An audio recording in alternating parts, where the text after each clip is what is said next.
Hello learners, welcome to my channel Enlighter Knowledge. आज हम पढ़ने जा रहे हैं इलास्टिसिटी ऑफ डिमांड में इनकम इलास्टिसिटी ऑफ डिमांड, उसको मेज़र कैसे किया जाता है और उसकी कौन कौन सी डिग्रीज हैं। इनकम इलास्टिसिटी ऑफ डिमांड क्या होता है? देखिए, अब हमें इनकम इलास्टिसिटी ऑफ डिमांड को निकालना है तो क्या करेंगे, जो बाकी सारे डिटर्मिनेंट्स होंगे डिमांड के उसको हम लोग कांस्टेंट रख देंगे और सिर्फ इनकम को लेकर चलेंगे।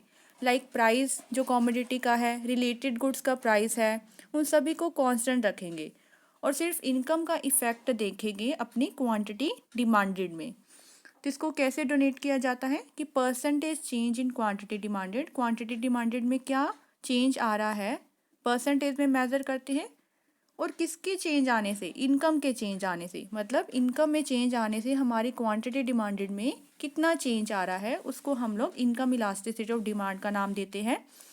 इन द वर्ड्स ऑफ वर्डसन ने कहा है कि इनकम इलास्टिसिटी ऑफ डिमांड का क्या मतलब है, जब हम रेशियो ढूंढते हैं किसमें, क्वांटिटी डिमांडेड में और इनकम में। रिचर्ड जी लिप्सी कह रहे हैं कि इनकम में चेंज आने से आपके डिमांड पे क्या असर पड़ रहा है, क्या चेंज आ रहा है, उसको हम लोग इनकम इलास्टिसिटी ऑफ डिमांड का नाम देते हैं। तो आइए इसकी मेजरमेंट कर लेते हैं कि इनकम इलास्टिसिटी ऑफ डिमांड को आप लोग कैसे मेज़र करोगे। इसको हम लोग डिनोट करते हैं EY से। हमने क्या कहा है कि proportionate change in quantity demanded या परसेंटेज चेंज किस में आया है, क्वांटिटी डिमांडेड में, किसकी वजह से आ रहा है, by proportionate change in income की वजह से। इसको हम अब फॉर्मूला में डोनेट कर देते हैं।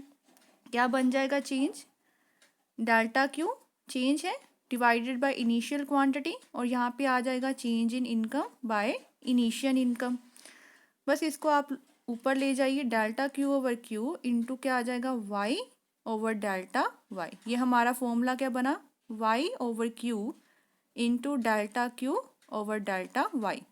यहाँ पर हम नेगेटिव साइन नहीं लेंगे जैसे हम प्राइस में लेते थे, क्योंकि इनकम और क्वांटिटी डिमांडेड में पॉजिटिव रिलेशनशिप होता है। इनकम बढ़ती है तो क्वांटिटी डिमांडेड भी बढ़ जाती है। ये हमारा फॉर्मूला हो गया। अब मैं आपको एग्जांपल से समझा देती हूँ। सपोज करो जो हमारी मंथली इनकम है वो है 3000 रुपीज़, हमें इनकम दे रखी है। वहाँ पर हम क्वांटिटी कितनी डिमांड कर रहे थे, 10 यूनिट्स की। बाद में जो हमारी न्यू इनकम वो हो गई 6000 रुपीज़, तब हम क्वांटिटी डिमांड कर रहे हैं 30 यूनिट्स की। बस इसको फॉर्मूला में पुट करवा के हम लोग इलास्टिसिटी ढूंढ लेंगे। फॉर्मूला हमारा था y over q into delta q by delta y. अब हमें डेल्टा क्यू और डेल्टा वाई भी ढूंढना पड़ेगा। डेल्टा वाई को कैसे ढूंढते थे, y1 में से y को माइनस कर दीजिए, 6000 माइनस 3000 ये आ जाएगा 3000। और वैसे ही आप लोग डेल्टा क्यू निकाल लीजिए, ये Q1 है, Q1 माइनस क्यू करेंगे तो 20 आ जाएगा, 30 माइनस 10 20। अब वैल्यूज़ को पुट करवा देते हैं। ये आपका 3000, Q आपका 10 है, डेल्टा क्यू हमारा 20 निकला और डेल्टा वाई 3000। ये तो कट हो गए आपस में, ये हमारा आंसर आ गया 2। मतलब ये हमारी इलास्टिसिटी क्या निकल गई, ग्रेटर देन यूनिटी, मतलब ग्रेटर देन 1। ये इसको मेज़र करने का तरीका होता है। नेक्स्ट है हमारे degrees of income elasticity of demand. अब इनकी क्या क्या अलग अलग डिग्रीज होती हैं। पहली तो है positive income elasticity of demand.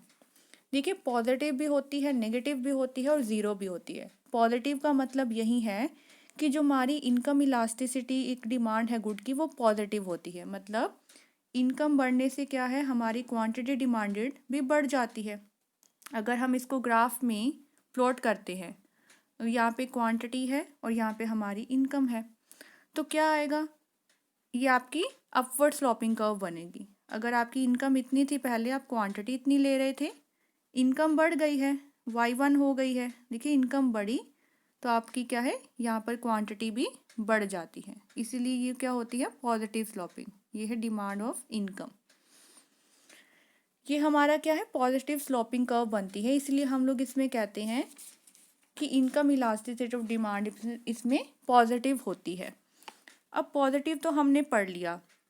जो नेक्स्ट इसके और भी टॉपिक्स होते हैं, unity income, less than unitary and more than unitary. इसका मतलब क्या है कि पॉजिटिव इनकम इलास्टिसिटी हमारी यूनिटी भी होती है, यूनिटी का मतलब जितना इनकम में चेंज आया है उतना ही डिमांड में चेंज आ रहा है। फॉर एग्जांपल आपकी इलास्टिसिटी, अगर मैं मान के चलूँ कि क्या हो रहा है कि मेरी इनकम 100% अगर बढ़ गई है, इनकम में 100% बढ़ोतरी हुई है, उससे जो मेरी डिमांड है वो भी 100% ही बढ़ गई है। तो जो हमने पहले फॉर्मूला किया था प्राइस इलास्टिसिटी वाला भी वही इनकम इलास्टिसिटी में लग जाता है।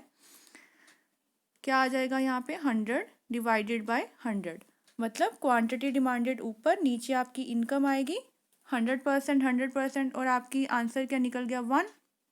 ये होती है हमारी unitary income elasticity of demand. Next है less than unitary income elasticity of demand. इसका मतलब ये है कि अगर हमारी इनकम ज़्यादा बढ़ती है लेकिन डिमांड में थोड़ा कम चेंज आता है, हमारी इनकम से कम चेंज आता है। अगर मैं आपको एग्जांपल लेकर बताऊं, फॉर एग्जांपल अगर हमारी इनकम बढ़ी है 100%, इनकम में तो 100% बढ़ोतरी हुई है, लेकिन जो डिमांड है वो बढ़ी तो है लेकिन जस्ट 50%, उसका हाफ ही बढ़ी है। तो हम इनकम इलास्टिसिटी ढूंढ लेते हैं। क्या आ जाएगा, ऊपर क्वांटिटी डिमांडेड, नीचे आपकी इनकम, और ये आ जाएगा 1/2 0.5, मतलब ये क्या चीज़ है, लेस देन 1 है। यहाँ पर हमारे जो इनकम इलास्टिसिटी ऑफ डिमांड है वो less than unitary income elasticity होती है।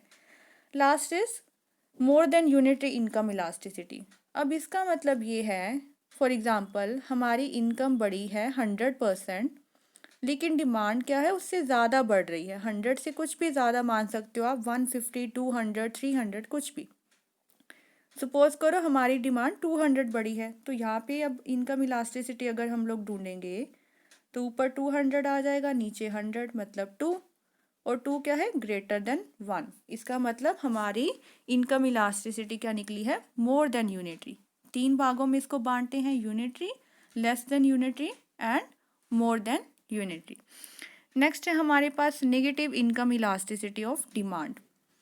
देखिए इनकम इलास्टिसिटी हमारी नेगेटिव भी होती है। फॉर एग्जांपल अगर मैं इन्फीरियर गुड की एग्जांपल लूँ, घटिया वस्तुएं हैं, तो वो क्या होती हैं, उनका इनकम जब बढ़ती है हम उनकी डिमांड क्या है, कम कर देते हैं, क्योंकि वो घटिया चीज़ें हैं। हम लोग क्या है, अपनी डिमांड को सुपीरियर की तरफ शिफ्ट कर लेते हैं। अगर हम इसकी कर्व बनाकर दिखाएं, क्वांटिटी डिमांडेड एंड यहाँ पे इनकम, ऐसे बनेगी डाउनवर्ड स्लोपिंग।